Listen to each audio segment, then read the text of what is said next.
Good afternoon, everyone. Thank you. We are going to get started with our panel. We're going to be talking this afternoon about plea bargains and the role that judges play in that process. I am Cynthia Jones. I'm a professor at the American University. I'm sorry? Say the mic. We need you to talk in the mic. You mean I can't carry this room? I am insulted as a public defender. Okay. C-SPAN? All right, for C-SPAN. Good afternoon, everyone. My name is Cynthia Jones. I'm a professor of law at the American University, Washington College of Law, and I'll be moderating this panel this afternoon on plea bargains and the role that judges play. We have a distinguished panel. They are, all of their credentials are described in length in your materials, but I'll just introduce them by name, and we're going to jump right into this lively discussion. To my immediate left is Craig Watkins. He is a district attorney down in Dallas, Texas. He has been featured on 60 Minutes and other programs for some of the novel and creative approaches his office has taken since he's taken over the helm, including starting their own in-house innocence project. To Craig's left is Judge Robert Pratt. He's the chief judge. I'm sorry, is that right? Yes. That's who you are. He is the chief judge of the U.S. District Court in the Southern District of Iowa. To his left, we have Judge James Jones, no relation to Cynthia Jones.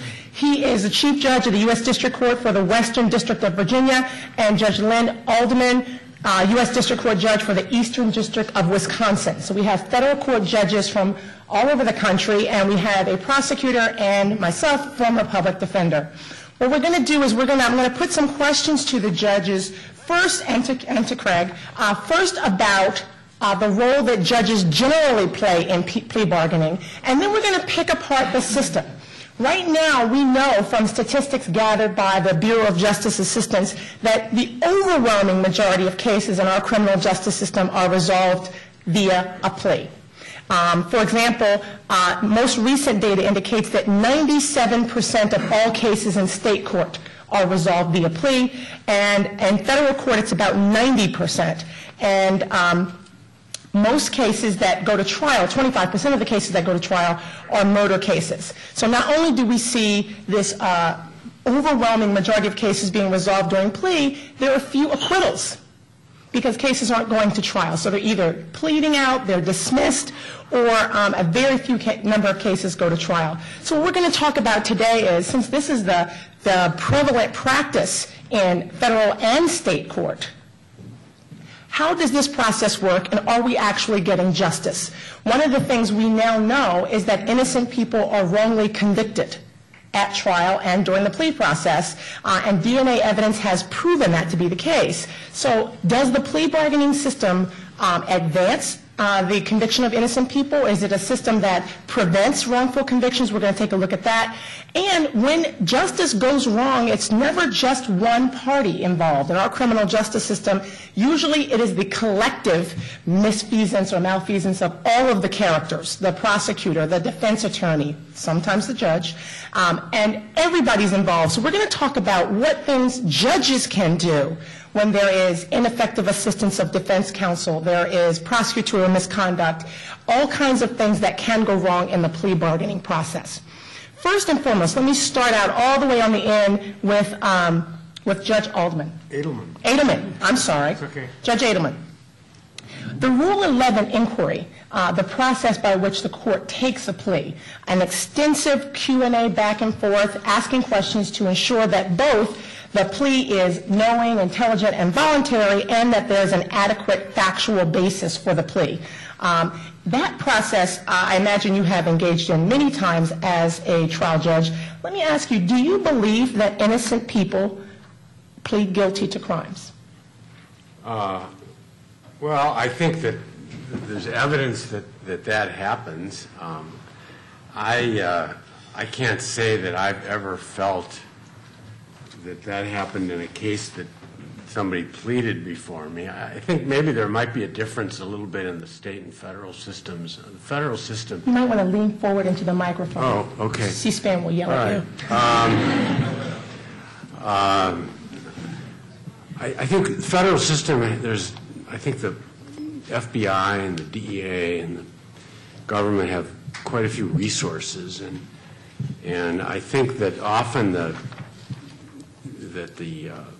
when somebody who's innocent pleads guilty, I think sometimes there's sort of not as extensive a investigation, and there's not the whole procedure is maybe not as thorough as it usually is in federal court. And so when somebody comes before me to plead guilty and we go through the Rule 11 inquiry, I mean, if I have doubts or if the person expresses doubts, and that's surely happened, people have kind of not answered the questions right, and then you have to either adjourn it or you have to figure out what the problem is and if it's a problem between them and their counsel. But I have not experienced any situations where I felt that somebody was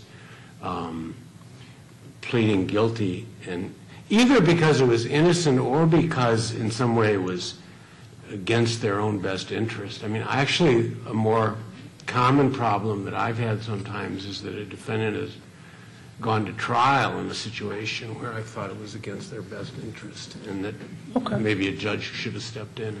Judge Jones, have you had cases where the plea has broken down in the middle of the inquiry? You've had to either stop the proceeding or it became clear the defendant changed their mind, was not properly advised, and the plea did not go through? I have, and that happens not often, but with some regularity, at least in my court. And obviously it has, I think, something to do with the caliber of counsel. Sometimes counsel that is not as effective allows a defendant to plead without proper advice, and then in the searching inquiry that federal judges are required to make under our Rule 11 procedure, that does break down. Sometimes it becomes apparent that the defendant, because of the defendant's circumstances, may have problems of understanding, may have problems of mental stability. What do you do as a judge? What's your role at that point? You can stop it, of course. Well, I think the judge has a primary role in that situation. I mean, our job is to make sure that the guilty plea is knowing and voluntary. And if the defendant does not understand the elements of the offense, does not understand the consequences of the plea, then the plea cannot be accepted. And it has to be stopped. In extreme cases, maybe a new attorney for the defense needs to step in. And in some cases, perhaps counsel is adequate, but as a judge, I simply feel that the plea should not be accepted. I believe that the circumstances don't allow me to accept it. Okay. And for our final judge, have you had occasion to vacate a plea after the defendant has gone through the inquiry, you've accepted the plea, and at some time later the defendant files a motion to vacate the plea and go to trial? If you've had that, under what circumstances? I know it's a high hurdle to vacate that plea and then restart. What have been the circumstances that has resulted in you vacating the plea? Well, I think Judge Jones articulated what our role is. The certainty of guilt being established is what you have to live with if you're the judge or the jury. When you're the person taking the plea, you have to determine, are you pleading guilty because you are guilty? And the problem with this real offense conduct concept, this is invariably linked to sentencing. And the problem that we have is that we insist on, starting with Thornburg, Reno, Ashcroft memos, they charge the highest offense that they can get a conviction for. And what happens is, I've had people withdraw their plea because of what Judge Jones said. I'm uncertain that what they told me is indeed knowing and voluntary. I want to err on the side of them exercising their Sixth Amendment right. One of the problems this system that we've had for 21 years now is it's set up to compel or encourage, whatever word you choose, people to plead guilty. The problem with this system is that when you have a system that leads to, and I think the stats are 97% of our defendants plead guilty, when you have a system like that, it leads to lazy police lazy defense lawyers, lazy prosecutors, lazy judges. This was profiled most recently in Champion magazine, led to the Ramparts scandal in Los Angeles. So I err on the side of going to trial. In the one I set aside, the fellow went to trial, he was convicted, and it was an armed career criminal. It was when the guidelines were mandatory, and he got a life sentence, and the circuit affirmed it. Okay. Craig, let me ask you, arguably, prosecutors have a greater role in determining what the ultimate sentence is going to be in a given case than do judges. From the decision on whether to charge, what plea offer to make. Often, especially if you have guidelines, by the time the case actually gets before the judge, the sentence to be imposed is almost predetermined. Should that be the case? And I'm asking you this as a prosecutor. Should that be the case? And if not, what would be a better balance between the prosecutorial charging function and the judicial sentencing function? Yeah, well, before I answer that, let me just talk about, the question you posed earlier about do innocent people plead guilty. And if you look at the federal system, I spent most of my time as a defense attorney before I was elected DA, and I've only been a DA for 18 months. So I've seen both sides. And when the feds come in and they investigate a case, for example, if it's a public corruption case, so there's several individuals involved. And so what happens is that the prosecutor will put pressure on someone that may be at the bottom of the indictment, and that means that they're less culpable. If they're at the bottom of the indictment, they will put pressure on that person to plead guilty or to offer testimony. And so when the feds start their investigation, they may start going down that road of public corruption, but the feds are very thorough. They investigate everything.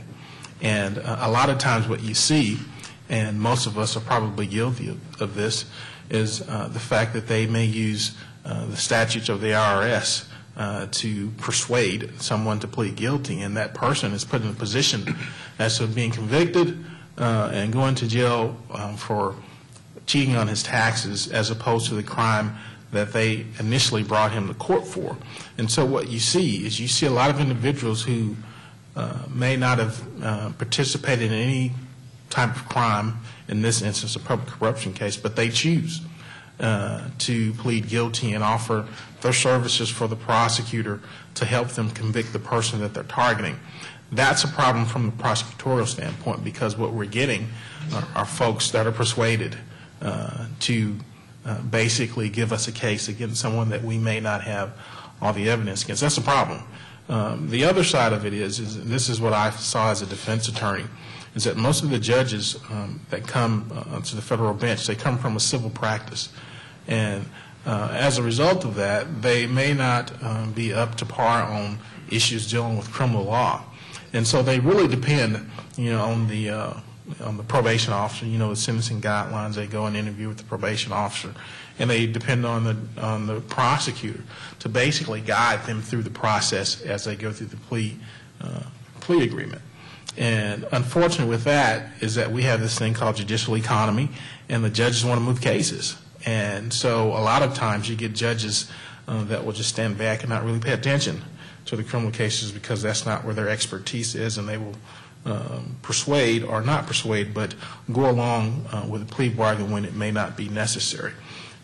So I think that it happens more often than not. In Dallas County, where I'm the DA, we have, in the past 5 years, we have had 18 exonerations. And we have 2 more coming up in the next couple of months. And one of those 2 exonerations were from a person that pled guilty of a crime that he didn't commit. The reason he pled guilty is because he had a criminal history. The state knew that, and as a result of that, he looked at the alternatives. If I go to trial and I testify and I have a criminal history, it's more likely that this jury will be less likely to believe what I have to say because of my criminal history. So I'm going to cut my losses, plead guilty to this crime, and try to work the system to get out as soon as possible. The unfortunate side of that is that the true person that committed that crime is still free. And as a result of DNA on this particular case, we can go back and figure out who committed the crime, because in Texas we have this thing called CODIS, where they take every person that is convicted and sent to prison, they take their DNA. And so when we go back 20 years to check someone's DNA and it proves that the person that's in prison didn't commit it, we just put it in the CODA system. And 9 times out of 10, that person has been in prison that actually committed the crime, and in this case, the person is still in prison.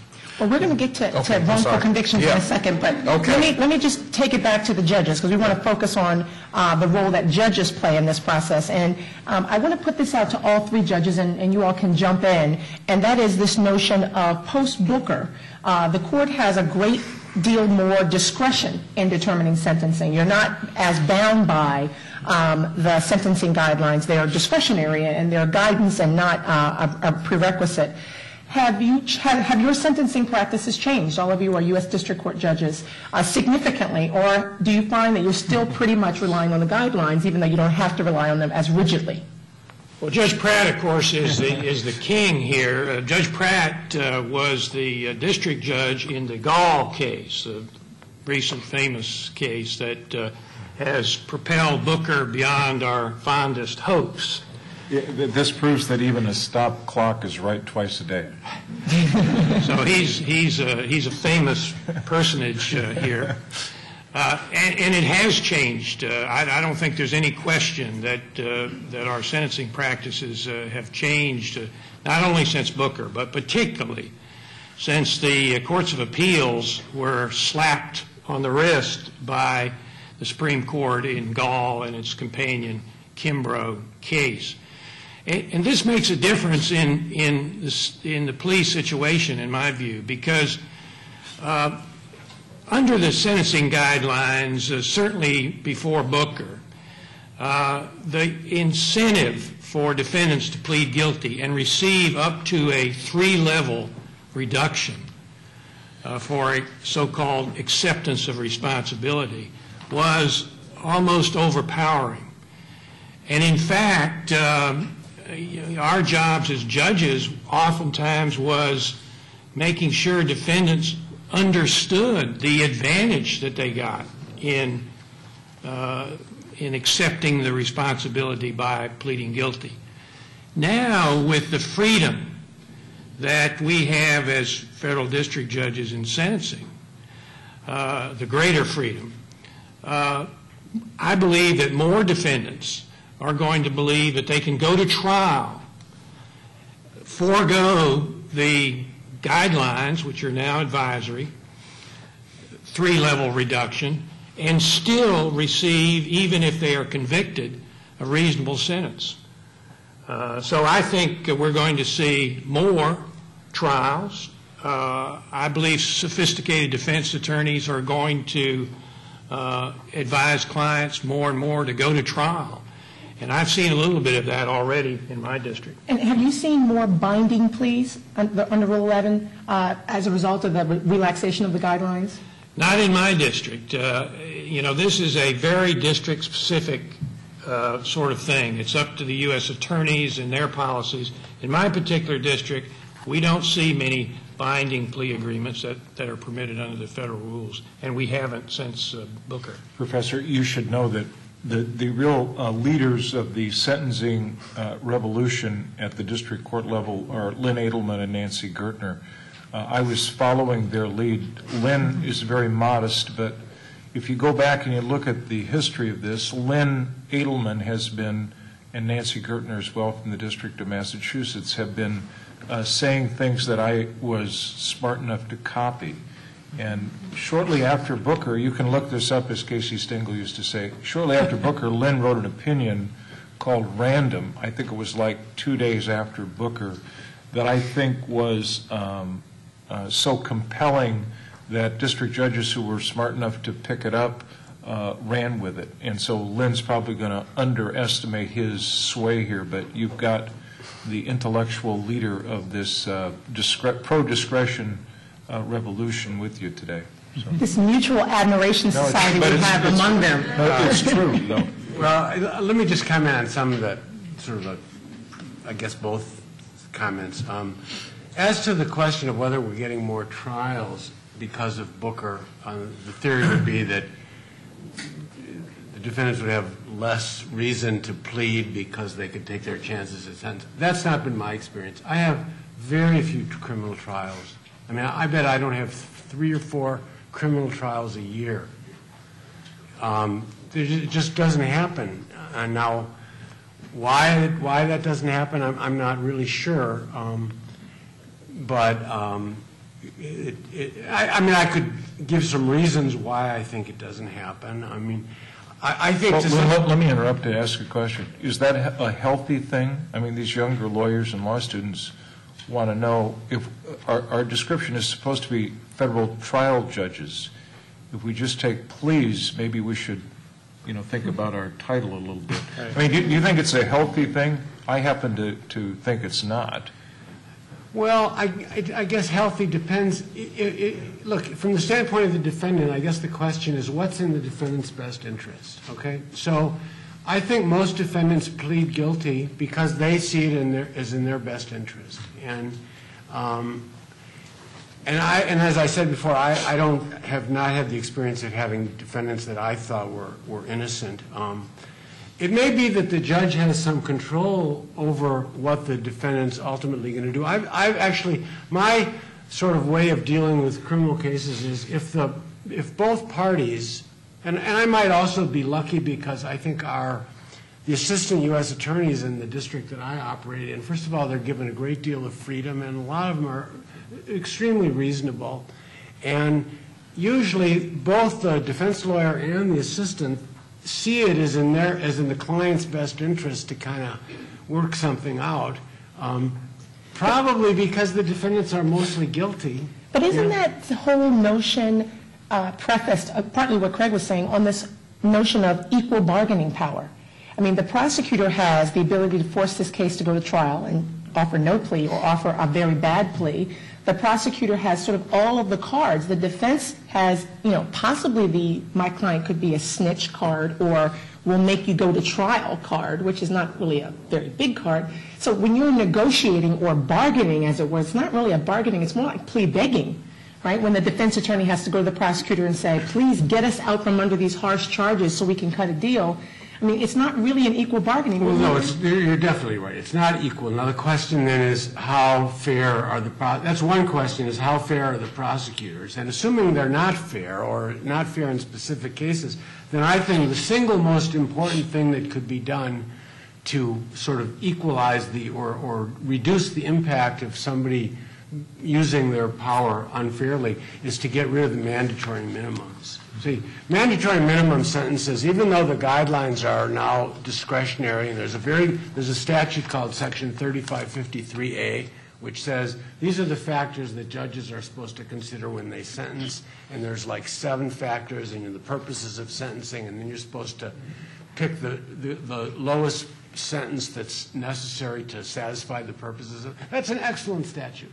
I mean, I don't think you could write a much better sentencing statute than that. And the guidelines are advisory, and and you can pay as much or as little attention to them as you want, as long as you can justify what you did in reference to the 3553A factors. But we still have mandatory minimums, and that's Congress's. We got, for all kinds of drug weights and all kinds of cases, there's tons of mandatory minimums, and I think that's where the leverage of the prosecutor comes in, because the defendant doesn't want to be in a mandatory minimum because the judge can't do anything about it anyway. Let me give a real-world example of what Judge Edelman just mentioned. In my sister district, the Northern District of Iowa, you may have read this in the New York Times, they had a mass raid. ICE had a mass raid at a kosher meatpacking plant in my adjoining district.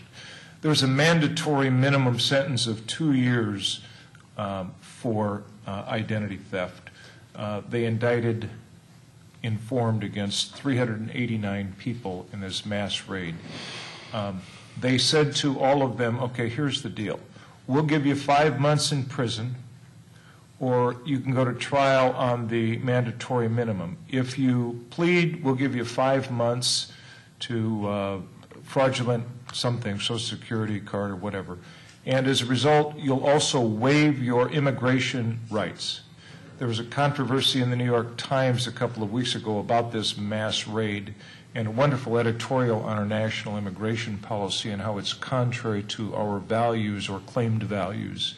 as a country. So the hammer that Lynn's talking about with a mandatory minimum isn't just drugs, as he says. It's also aggravated identity theft, 2-year mandatory minimum. So the prosecutor, the defense lawyer is in a impossible situation in terms of equality of bargaining. So that's a real-world example of how a defendant waives many of his or her rights because of the hammer of the mandatory minimum. And mandatory minimums also exist with respect to armed offenses and a lot of other areas too, so it's across our criminal code. Okay, well, I'm going to play law professor now. I'm going to give you guys hypothetical questions. I know judges hate hypothetical questions, so I have 2 of them. All right, this is the first one. Judge Jones, you want to be the first hypothetical judge? All right. There is a Latino teenager who is before you for sentencing or for a plea in a possession of a controlled substance case. 19 years old, no prior criminal record, recently graduated from high school and is about to start at the local trade school in the fall. This teenager has been arrested in connection with a big drug sting operation in the community. The local district attorney has pledged to take the drugs off the street and clear out this whole area called Drayton Park public housing project where this teenager lives. 35 people were arrested in this well-publicized drug sting. And this kid, 19-year-old kid with no prior record, is before you facing 5-year mandatory sentence under the plea agreement. Now, you would have normally, in this scenario, and your colleagues on the bench would have normally given this kid probation. But the DA is trying to make a strong political statement in this election year and is trying to, show that he's tough on crime. And so they're not offering a plea deal that would allow you to give probation. Under the plea agreement that's before you, everybody has to plead guilty to a sentence that carries a minimum of 5 years. You are unhappy about the politics being played in your courtroom. What, if anything, can you do? Well, the short answer is I'm a federal judge and I can do anything I want. Now that's the kind of activism I want to hear. But more seriously, and there's a little bit of truth in that. I mean, as federal judges, the 3 of us have the independence that many of our colleagues on the state bench don't have, and we're thankful for that, and hopefully our country is thankful for that. And it does give us, we don't run for re-election, and hopefully we look beyond the politics of the moment and sometimes the hysteria of the moment. This is a situation, if it came before me as a federal judge, that I would become very unhappy about. And I simply wouldn't accept plea agreements that I thought were tinged with unreasonable, certainly racially tinged grounds. Well, I'm the prosecutor before you, and I say, Your Honor, we've negotiated this plea with the defense attorney. The defendant is here. He understands, and we're ready to proceed. I understand the court doesn't like the 5-year sentence, but the district attorney, the voice of the community, has spoken, and this court should accept this plea. And I would say, well, Madam Prosecutor, I've made my ruling, and I'm not going to accept the plea, and you can take it to the Court of Appeals. Well, actually, I'm just going to take it to Judge Pratt. Generally, the law looks down on forum shopping, but in this scenario, I can just move on to another U.S. District Court judge. Well, whether to accept a plea, I think the law is clear, is in the, quote, sound discretion of the trial judge. And I think that Judge Jones has sufficiently explained his discretion and why he thinks it's inappropriate. And there's not a court of appeals, I think, that would disturb that ruling. And by the way, this is covered by, we operate on a lot of paper in this technologically advanced world. There's sentencing guidelines that I have are 672 pages long. There's 5 of those pages that pertain to plea agreements. What Judge Jones just told you is contained in the policy statements of the current sentencing guidelines, and he is certainly exercising his rights as a trial judge. And when he speaks of judicial independence, hopefully we'll remember that judicial independence is not for the judges. Judicial independence is for the public interest.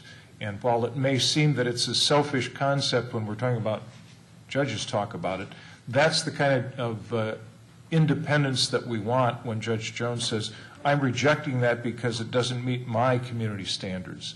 And he is the voice of the community, not the U.S. attorney. We don't have a unitary form of government. Craig, what is a good prosecutor to do? Here you have a self-respecting drug sweep. You've arrested 35 people. You're trying to get drugs off the street, and you take these plea agreements before the judges, and these activist judges will not impose the sentence that you want. Now, you're in state court now. You sound pretty passive, actually. That's true, depending on how you look at it, glass half full, glass half empty. In state court, if this were the scenario, you're trying to make a point, and you're trying to get tough on crime, and judges are reluctant. Would you have this problem in state court, and would the considerations be different in terms of appointed judges versus elected judges?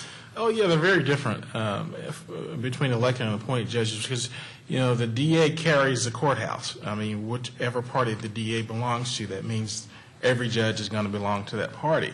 And so the judge is going to fall in line behind the district attorney. This is Texas. This is Texas.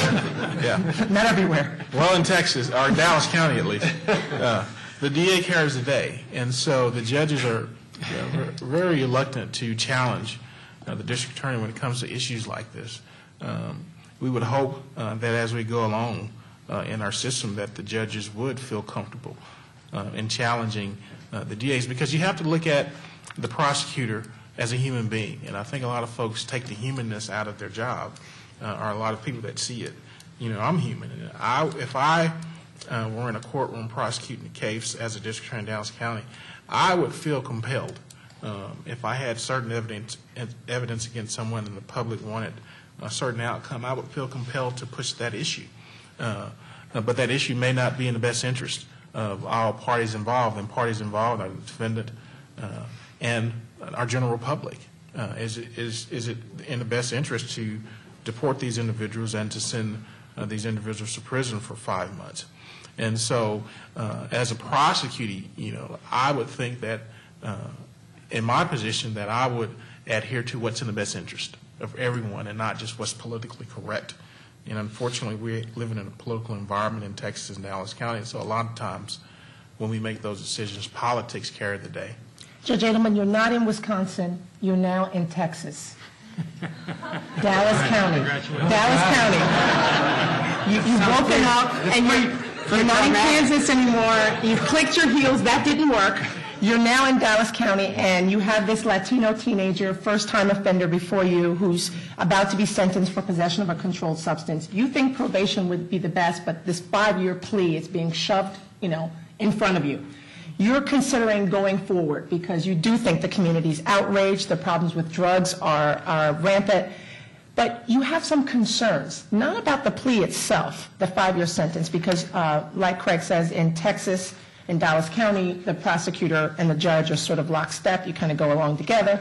But you have a concern because it seems to you that this case is being treated differently than a very similar drug sweep where a group of white teenagers were arrested by the similar drug sweep, and it was about 60 of them. A lot of them had criminal records, and the prosecutor came in and asked for probation. In this sweep, where most of the defendants are Latino, the prosecutor is not asking for probation and is asking for this 5 years. Assuming the 5-year sentence is fair, but recognizing the racial disparity, do you have any obligation as the judge to try to intercede, to point out this disparity, or to do anything other than, if the plea before you is within the guidelines, accepting that plea?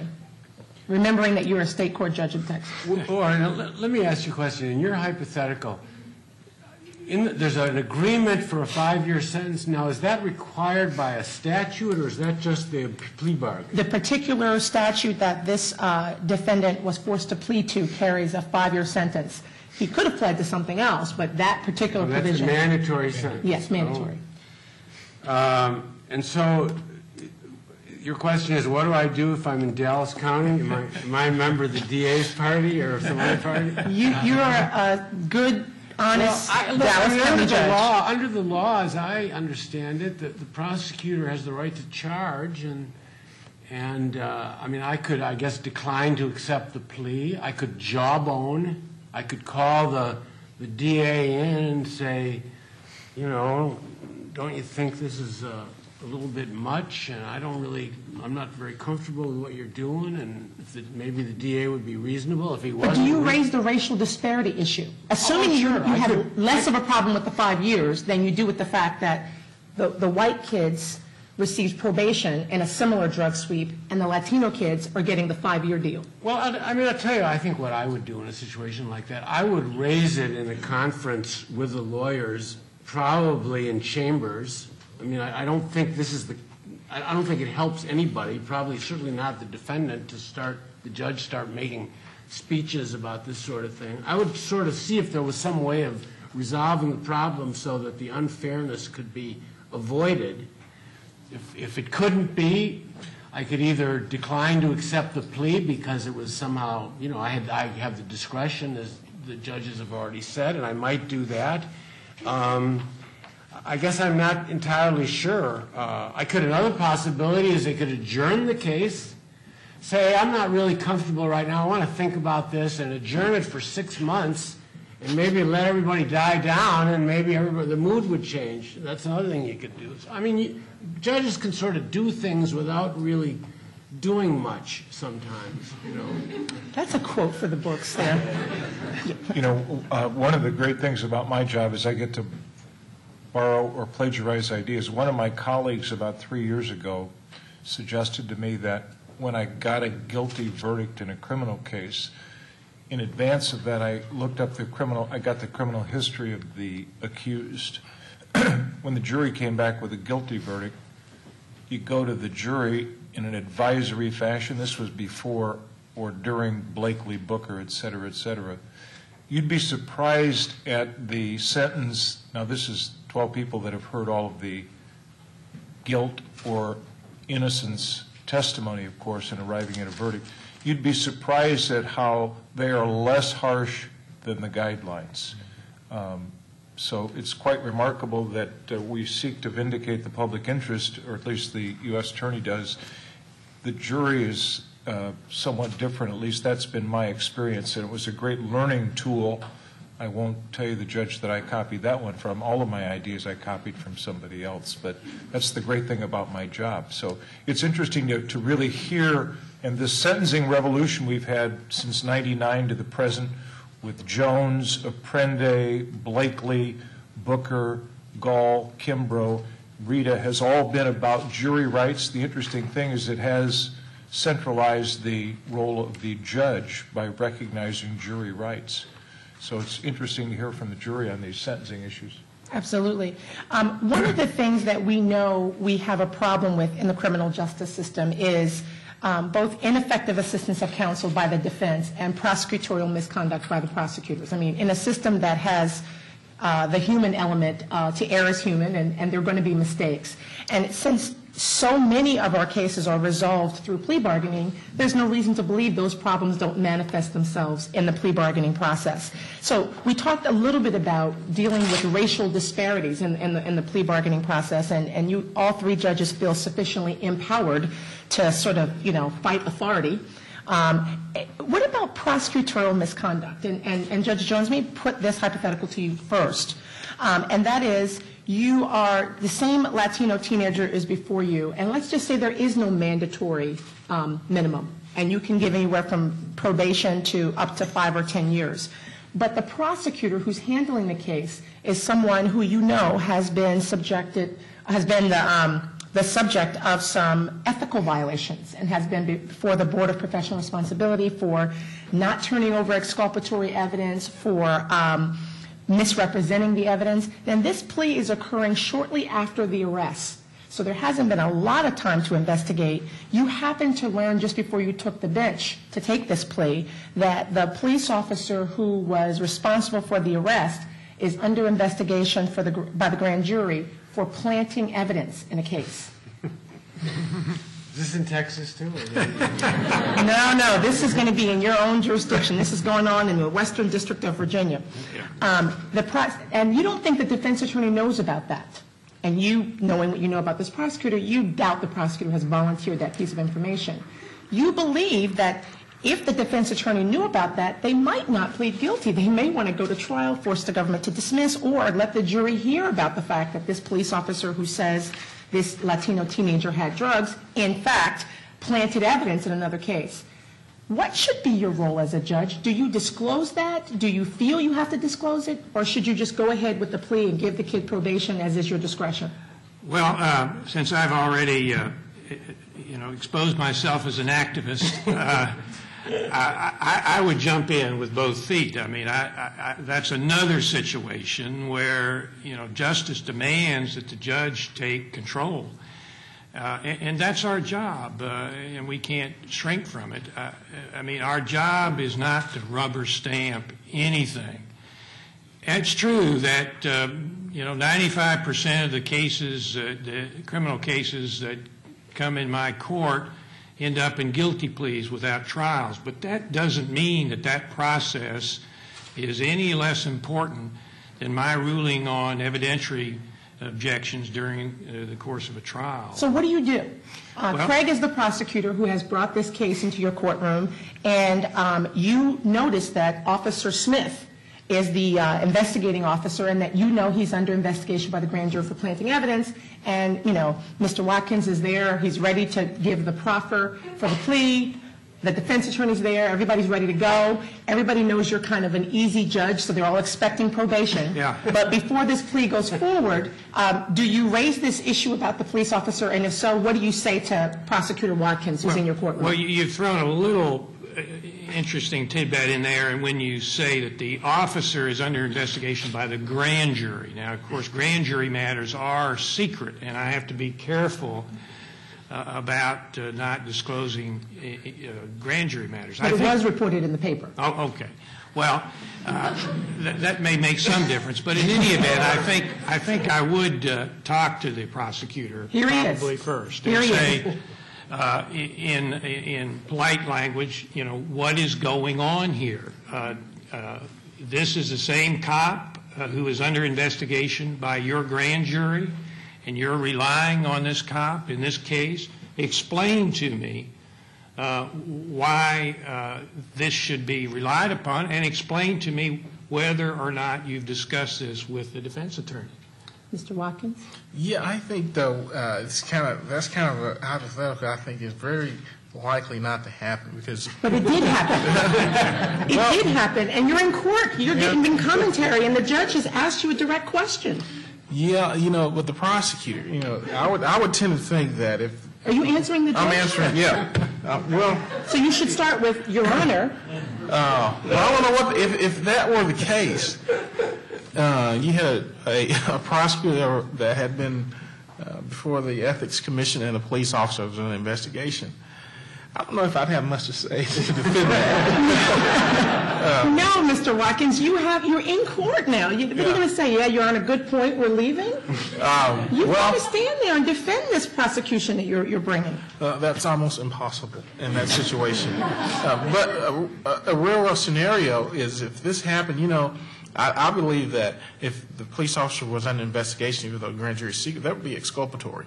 You would have to turn it over to the defense. And secondly, if the prosecutor had been before the Ethics Commission and been slapped on the wrist, I don't know any DA throughout the country that would still employ that prosecutor. So it's kind of an hypothetical that I don't think would ever happen. You've never practiced in the District of Columbia. I have. Let me just say this.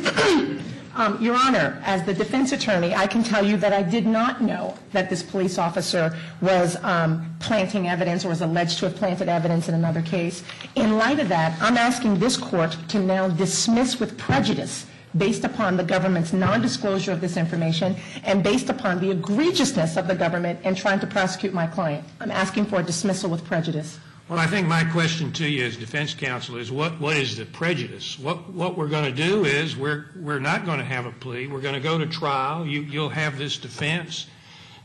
Probably the prosecutor is not going to want to go to trial under the circumstances, and so, but that's a prosecutorial decision, and what's the prejudice at this point? But Your Honor, you have on many occasions been willing to exercise your discretion, and you're very proud of the fact that you do. This is one of those occasions when I'm asking the court to step out of the box and send a strong message to the prosecutors that this kind of misconduct will not be tolerated in your courtroom. Dismissal with prejudice, Your Honor. Here's the difference. What I'm doing before when I'm being my activist self is rejecting plea agreements, urging the parties to do certain things in regard to plea agreements, making sure that plea agreements are just and fair.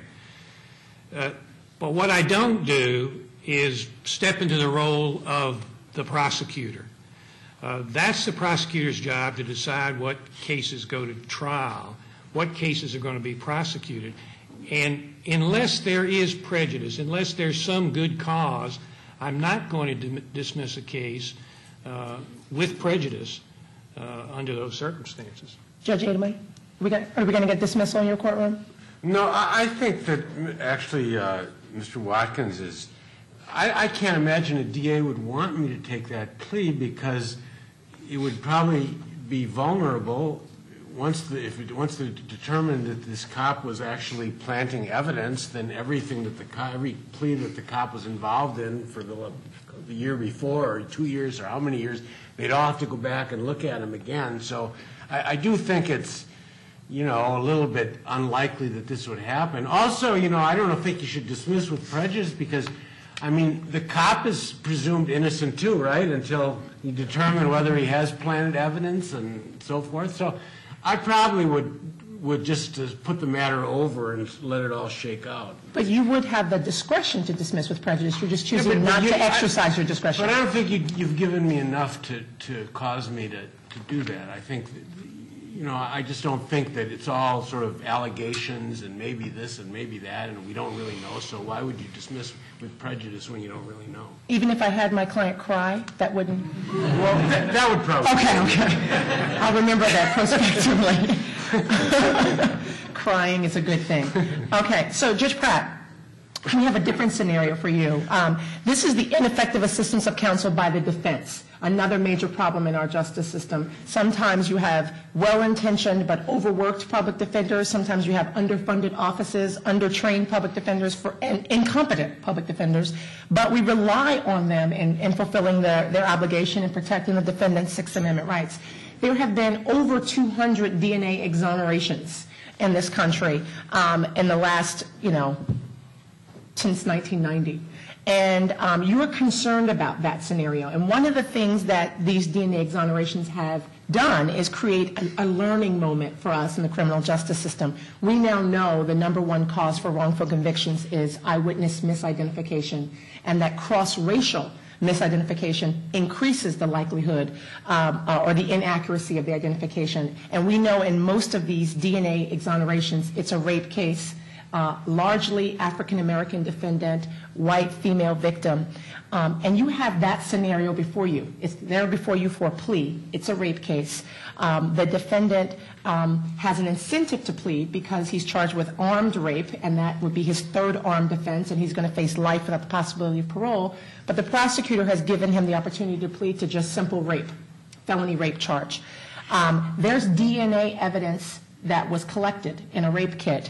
It has not been subjected to DNA forensic analysis, but it's there. You don't know whether it exonerates or exculpates, exonerates or inculpates the defendant. It hasn't been tested. The defense attorney is someone who generally has not been good in your courtroom.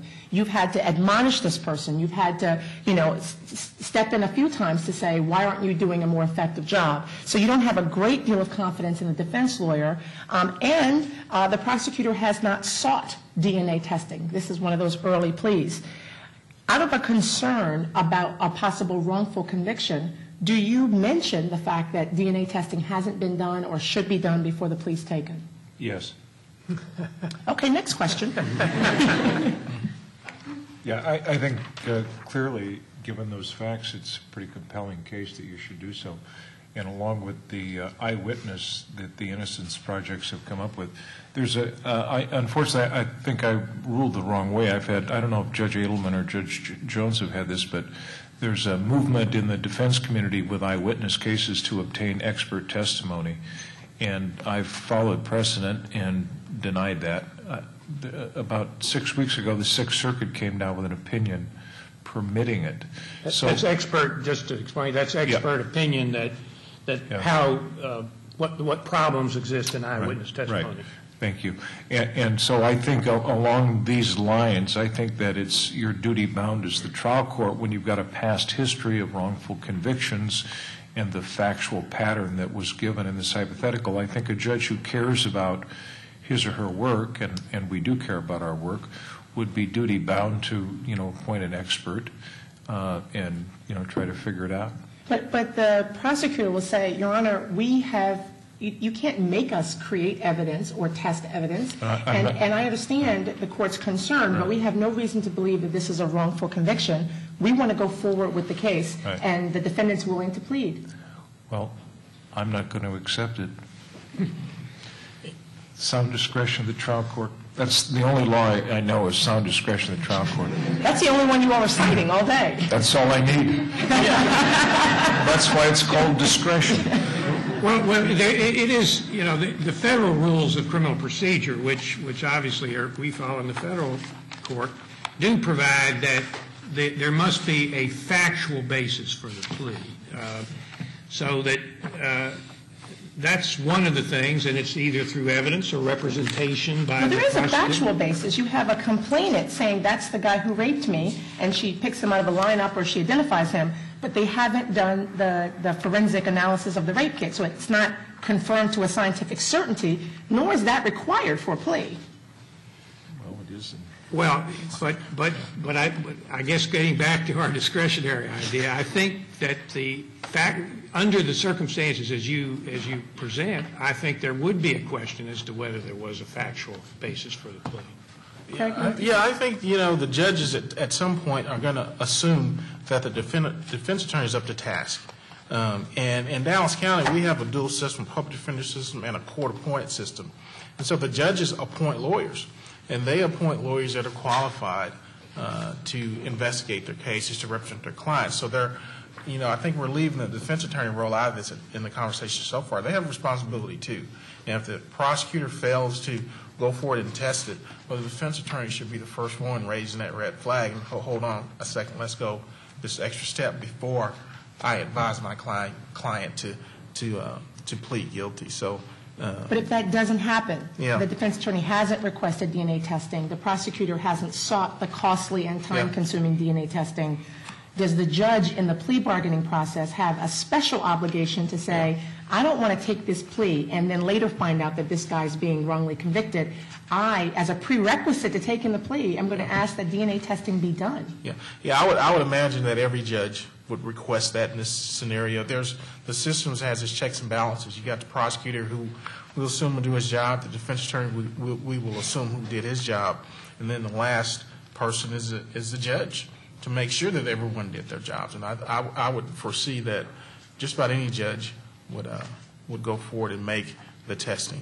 Judge Edelman, you demand that the DNA testing be done? At a very minimum, you put it on the record that there's been no DNA here, and would you, it might be useful to have it, and maybe there's an issue as to who pays for it.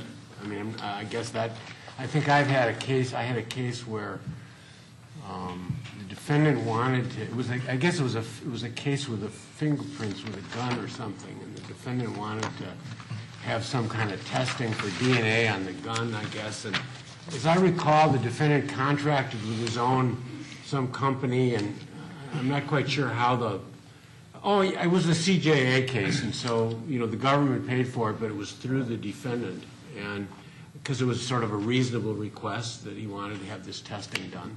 So that was sort of how it got resolved. Okay. Well, let's talk a little bit about reform, and then we're going to turn it over to the audience for some questions. We talked earlier about mandatory minimums as one way to reform the plea bargaining process, and Judge Pratt raised the issue about, is it a good thing that we have so many pleas?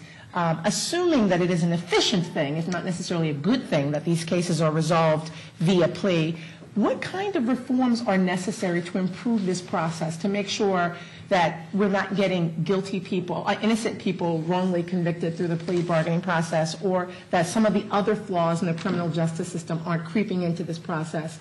I mean, what things can you suggest that could reform or improve the process? Well, there's a great program this morning that I attended. Judge Sands was one of the presenters who's here. It was on ineffective assistance of counsel. I thought I had the best solution given the record that was made there. Here's what we have to do. We have to abolish the death penalty. We take all the money that's used to prosecute death penalty cases and we put it towards effective assistance of counsel in training and acquiring lawyers to do the most important job, and that's defending the liberty of an accused person. And that would do a number of things. It would raise our status in the eyes of the world and put us in a category where we want to be. It would save money, and it would be, you know, the panel this morning pointed out this.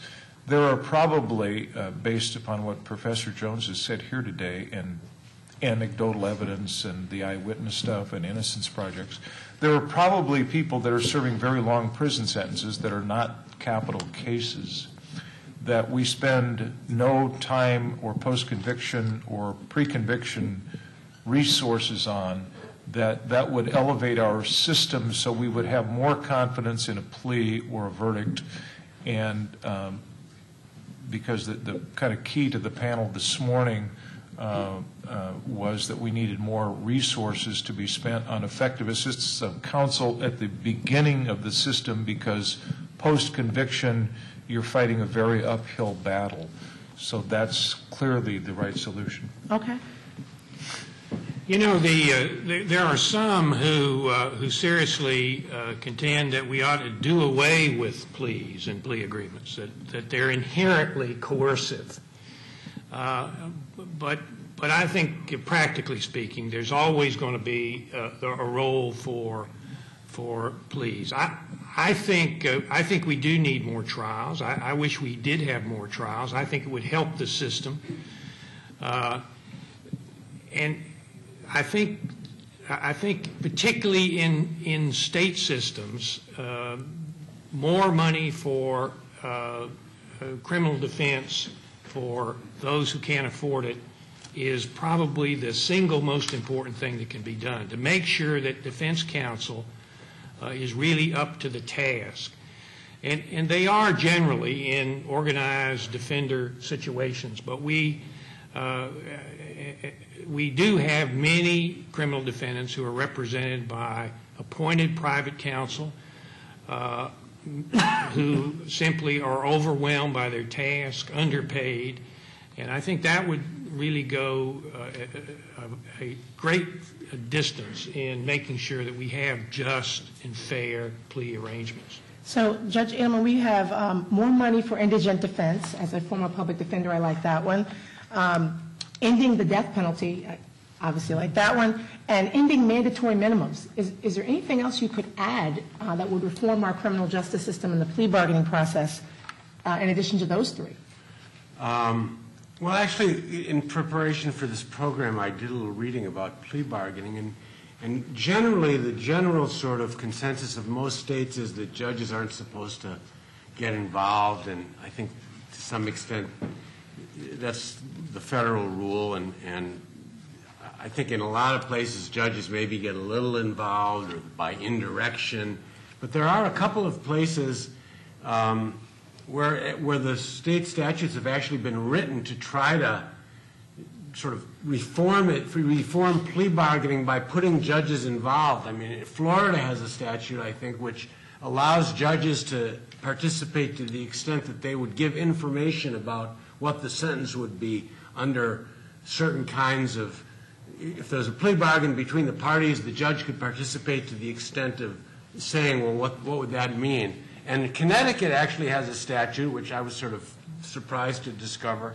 which allows judges to actively engage in plea bargaining. In fact, they have mediation sessions, which not only the lawyer and I think the client too come to, but other lawyers can sort of, they're in public, I guess, and other lawyers can sort of participate. I mean, in plea bargaining situations, other lawyers can sort of watch and throw in their 2 bits on. Like vote kind of thing? No, well, no, they might have something to add.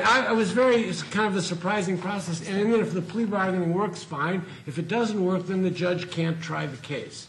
That's sort of the rule. It has to go to another judge. And I actually, plea bargaining is not, if you probably take a criminal procedure course in law school, you're not going to find a huge, long section of the book on plea bargaining, probably. I mean, mostly it's, because plea bargaining is kind of, sort of dominates the whole process, but there's not much anybody kind of says about it. And I don't really know if this business of writing into the statute certain rules for how it should work, I don't really know how much good that does. I mean, I think that judges that have sort of good judgment and, kind of just sort of a feel for the process can really help a lot. And the same with lawyers. I mean, I think the process can work fine, again, depending on the level of sort of skill and information of the parties that are the parties to it. I mean, I think, where it probably breaks down is if you've got people that are stubborn and, insensitive and so on. Okay. Craig? Yeah, I think the plea bargaining system works. In Dallas County, for example, we get 4,000 misdemeanor cases a month and 6,000 felonies. And there's only 352 days in a year. And we've got 35 courts. And those courts can only, at a maximum, try 2 cases per week. And so that's about 280 cases a year. So you'd have to have a plea bargaining system in place for the system to work. I think the only change that we can do is hold people accountable on all sides. We hold the defense attorney accountable when he is ineffective. We hold... How? Well, through our state bars. And I think the judges use their power if they have an attorney come into their court as a defense attorney and is not prepared and fails to represent their client, they send a notice to the state bar to sanction that attorney, and also with the prosecutor. Hold the prosecutors accountable and sanction them for failing to do their job, and then also the judges. And I think if we strengthen the sanctions and we really started to sanction individuals, then you'll see the system working better. Okay. I want to, if there are questions, if you can just put your hand, there are questions, great. Why don't we start taking questions, and if you have it for a specific person, direct it to them or just direct it to the panel, and I'll spread it around. Yes. Thank you. Have the judges been seeing more open pleas in their districts since, the Booker line of cases? Because one alternative to a plea agreement that we've seen a lot in the district where I practice is defendants are just eating the sheet. Or just what? Are just eating the sheet, or just accepting the charges and arguing for whatever Booker departure they want. You made a plea without a plea agreement. Yes, sir. Oh, you said an open plea. Are you seeing more open pleas without a plea agreement? We call them straight-up pleas sometimes. Yeah. We have seen more in my district, yes, I think that's right. Again, the advantages of the relaxation under Booker and its progeny have made a difference, and that's one of the areas. Question here? Microphone. Yeah. Well, Microphone. Thank you. Well, first I just want to say I'm from Arlington, so I've seen your work, Mr. Watkins. I appreciate it. Oh, thank you. Anyway, I want to say that I don't remember which one of you mentioned it, but that plea agreements might kind of tend toward laziness. And with 97% of cases resolving in a plea agreement, is that what's going on, or is there like an actual public good that is being erred upon, or is it an error on the side of laziness, or is it helping the actual process? I don't think that the number of pleas are the result of laziness. I think it's necessity. I mean, we've talked about, you have to have a plea bargaining system. You can't try these cases. There's some of that going on. I think it was just... The answer is no one knows, of course, but what the article in Champion emphasized is something I think that we all have to think about. The jury system is not just about the defendant, nor is it about the government. The jury system is about what kind of people we are. the reality is when you do surveys of citizens of our country, people who actually come and see what we do and work and see that, it's pretty fair, the lawyers are prepared, it's not the distorted image they get of what goes on television or in the print media. They're very impressed with and I have a lot of confidence in juries, which is not to say they always get it right or I always agree with them. But what's happening with the dearth of trials, I've been on the court 10 years, 11 months, 13 days, and 2 hours. But who's counting? And in that time, I've tried exactly 100 cases to verdict. I keep track of what I do. And 67 of those have been criminal cases. That's about 6 a year, okay? So what's happening is we're having fewer people serve on juries. This is a trend just not in the federal court system, but most state systems as well. People who don't serve on juries don't understand that, it's a pretty good way to figure out what's happening. And so it's a impact that's going to reverberate within the citizenry, if you will, plus within the bar. I mean, people who are going to come after me are going to be people, on the civil side, I hear all the time, well, quote, litigation is too expensive. We can't do that. And I see these salaries these lawyers make, I say, well, that's the cause of it.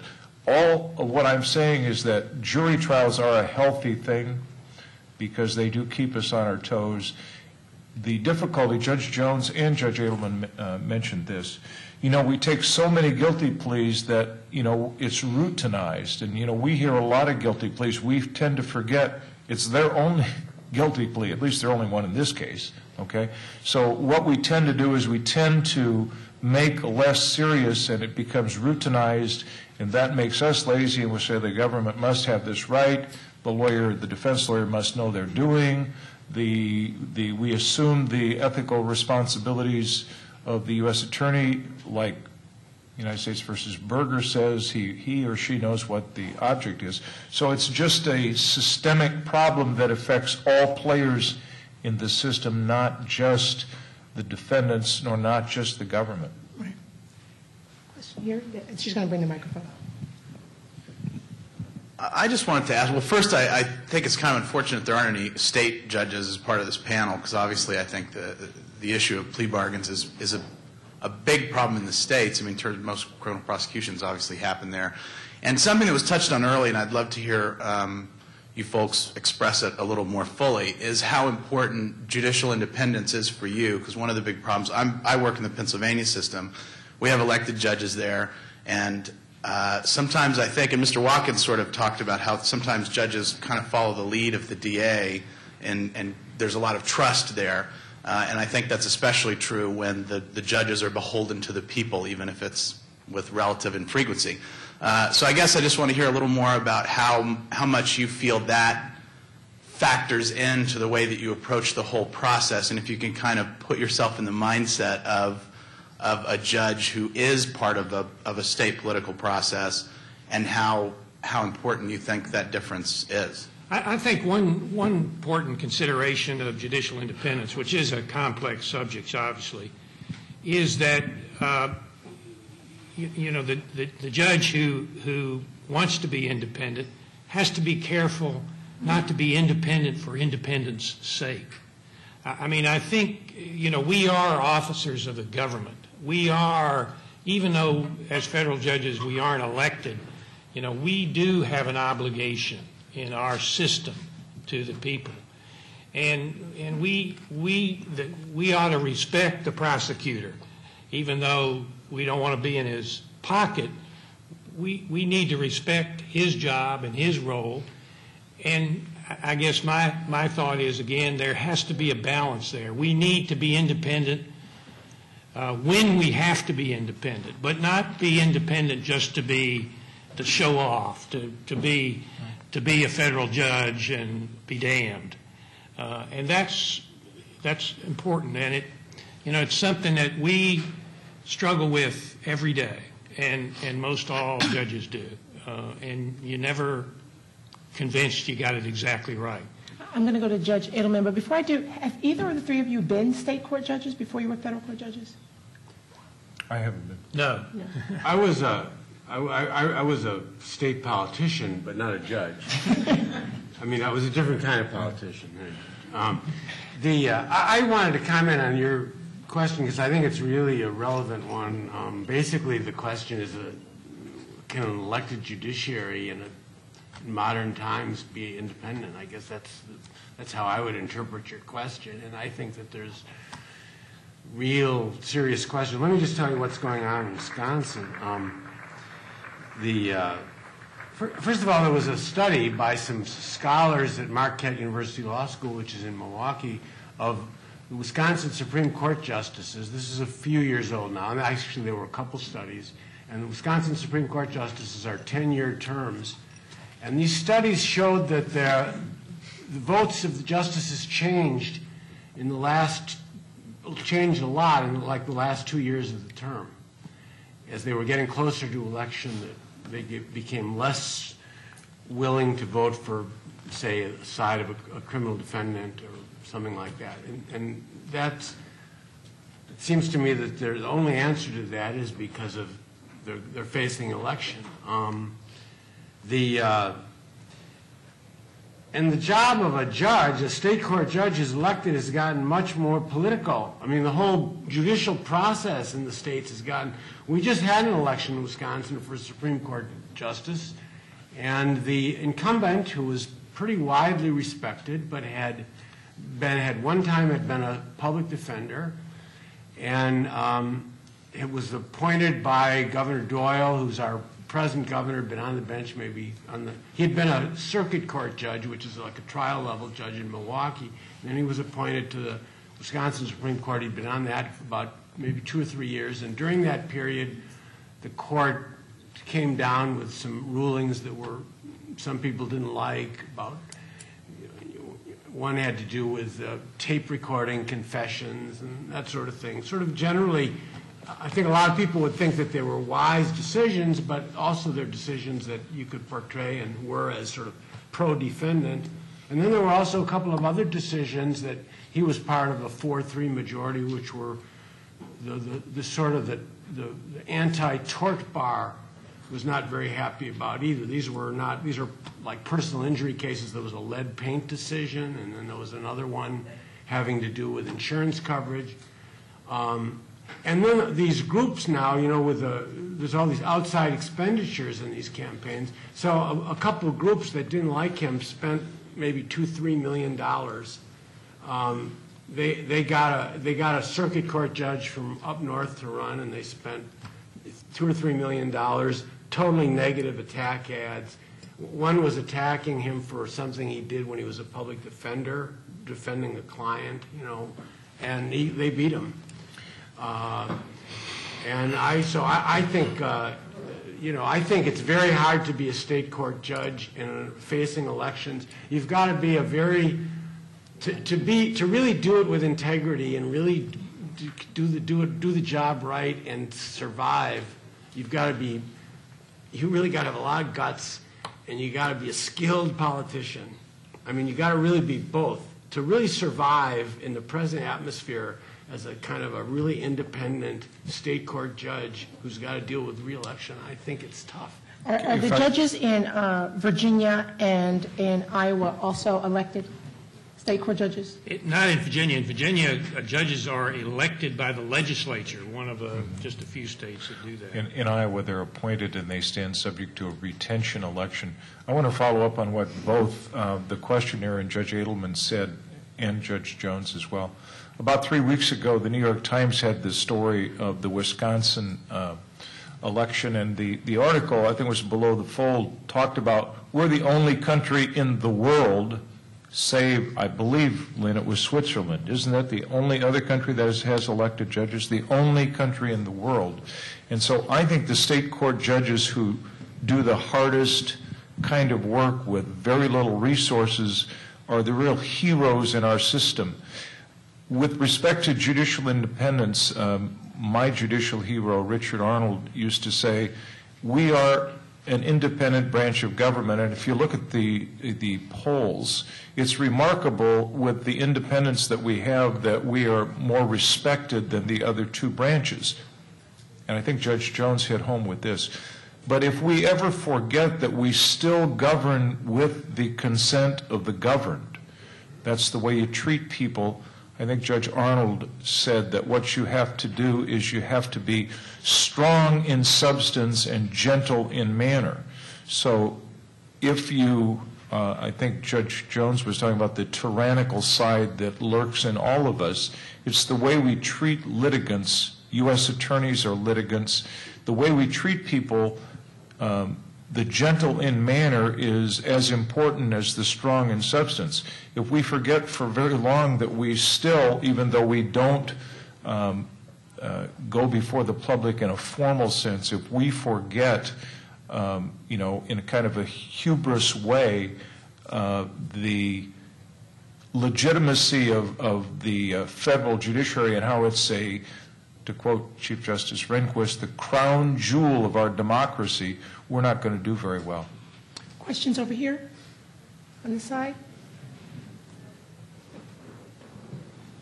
Thank you.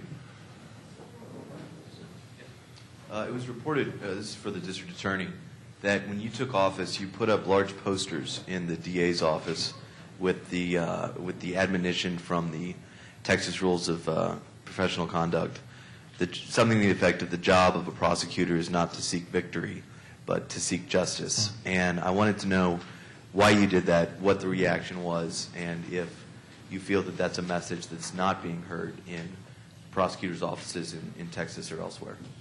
Yeah, I think largely the problem we have with elected DAs and the justice system throughout this country is that we're politicians. And for the longest time, if you go back to the early 80s, we had this thing called being tough on crime. And so all the DAs ran on being tough on crime. But there was a short-sighted view of what it meant to be a district attorney. And in fact, most people didn't really know what a DA's job was, and even some assistant DAs, from my perspective, didn't understand that our job is not to seek a conviction and to win. Our job is to seek justice. And so when we came into office, it was just really putting our stamp on the office, and what we're going to do is we're going to seek justice. And the reaction initially, people were insulted by it. But I think it was necessary to change the tone in Dallas County of how we dealt with justice, because a lot of folks don't like to admit it in Dallas County, but we did have a problem with justice and how it was dispensed. And so this was just our way of putting the stamp on what we're doing to let the public know that we were more about justice than convictions. One of the things that I observed, since we're doing sort of a mutual admiration thing, I noticed in the 60 Minutes piece with the recent exoneration was that you personally, as the DA, showed up in court, and in addition to dismissing or moving to dismiss the charges, you apologized to the man who'd been wrongly convicted. And I do a lot of research, and I work with the Innocence Project, and very often that is what's said, that no one ever apologized. I spent 25 years in prison, and no one ever said, I'm sorry for wrongly convicting you. And I think more than compensating, in some respects, the wrongly convicted, the notion that we made a mistake. It's a fallible system, subject to human error and misconduct, but a mistake was made, and we're sorry. And I think that sends a message that's very powerful. Yeah, as a result of what we've been doing in Dallas County, there was a lot of pushback from the traditional DAs in Texas with what we were doing. Obviously, because we were questioning their profession, we were questioning what they had done for as long as they had been in office. But what we have found in Dallas is that our conviction rate has increased to over 98.5%. And the reason is that when we stand up before a jury and we ask for a conviction, people believe us. I always like to use the O.J. Simpson example. Everybody knows O.J. was guilty. Most of us know he's guilty. But the problem that people don't understand with O.J. is that when we fail on one end of the system, you will have O.J. Simpsons, because the people that decide that, it's not the prosecutor or the judge that will decide someone's guilt or innocence. It's you, the citizens. And so if they're not comfortable with it, they feel like that they hadn't been treated fairly, or someone in their family has not been treated fairly, when they get a chance to sit on a jury, that's their opportunity, right or wrong. And so we had an O.J. Simpson. So our approach is not to have any more O.J. Simpsons. Let's just go do our jobs, seek justice, go and make sure that if anyone's in prison for a crime they didn't commit, it's our responsibility.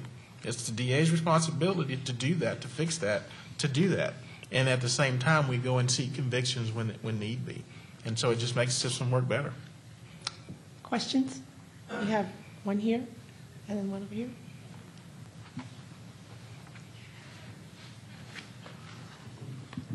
Thank you.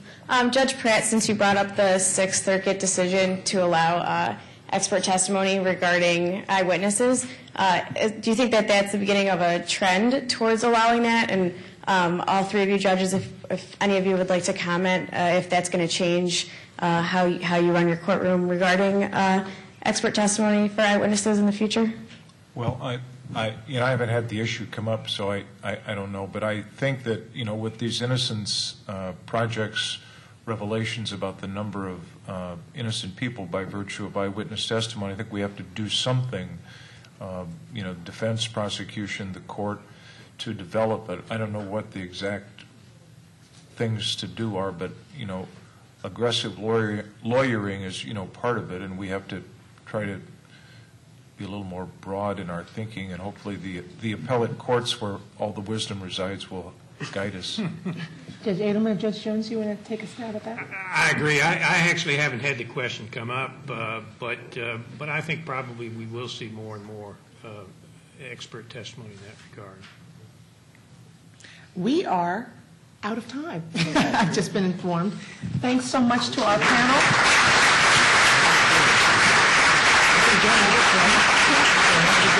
I think you did a wonderful job. I'm really